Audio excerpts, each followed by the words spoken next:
Suite à l'interdiction d'importation des poulets de chair d'ici le 1er janvier 2027, décision prise par le président de la République, chef de l'État, chef du gouvernement. Les acteurs du secteur se mobilisent afin de rendre cette décision effective.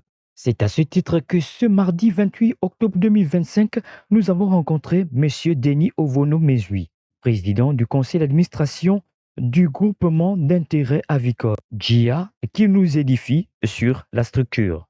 Parce qu'il faut dire que le secteur de l'élevage et de l'agriculture souffre d'un manque de structuration, mais également de professionnalisation. Et donc, nous avions eu comme première recommandation de structurer la filière. Et pour la situation de la filière, on avait recommandé que se mettent en place des groupements d'intérêt économique. Donc, le JIA va donc naître à partir de ces recommandations de se constituer un groupement d'intérêt économique. Et donc, le premier groupement d'intérêt économique s'appelle donc le groupement d'intérêt avicole. C'est un groupement qui comprend à ce jour plusieurs composantes, dont le marché Samba, qui joue un rôle très important auprès des petits producteurs. Alors, lorsqu'on parle d'un groupement d'intérêt économique, on parle d'un ensemble d'acteurs ou d'opérateurs ou des partenaires qui se mettent ensemble. Et parmi donc les membres fondateurs du GIA, il y a le marché Samba qui fait partie donc du conseil d'administration et qui est administrateur au sein de ce conseil de gouvernance. À l'occasion des expositions organisées par le marché, les associations et coopératives partenaires ne cachent pas leur satisfaction. Le Samba aujourd'hui nous aide beaucoup plus que lorsqu'ils prennent nos produits, ça nous permet d'avoir de l'argent. Parce que nous leur vendons nos produits. Ça nous permet d'avoir de l'argent et aider les filles qui fabriquent ces produits à avoir quelque chose. J'ai été très, très, très admirative de voir que au niveau du marché Samba, on a des choses qui viennent de Dourou, qui viennent de Mbirou. Par exemple, des pommes de terre plantées à Mbirou. Alors, nous allons tous nous mettre à planter des pommes de terre. Je n'ai jamais eu de problème avec eux.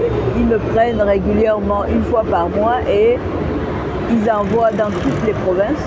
La question sur l'écoulement des produits locaux ou de nos productions, c'était de l'enfer.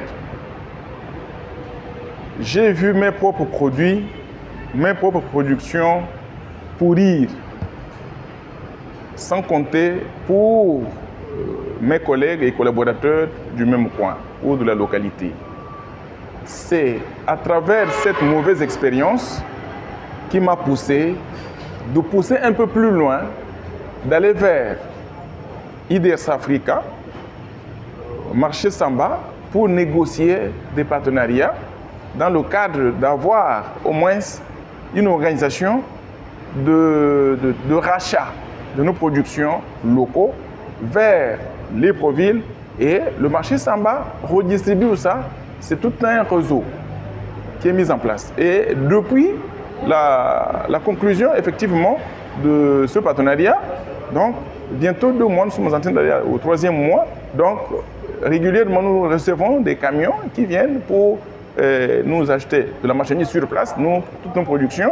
Donc il n'y a plus la pourriture, il n'y a plus du gaspillage, donc l'espoir est là. Ce sont donc des acteurs engagés et déterminés à matérialiser la volonté du président de la République, chef de l'État, chef du gouvernement, vivement qu'ils bénéficient d'un soutien multiforme qui leur permettra de se rapprocher au plus vite de la décision gouvernementale et de désormais consommer des poulets made in Gabon.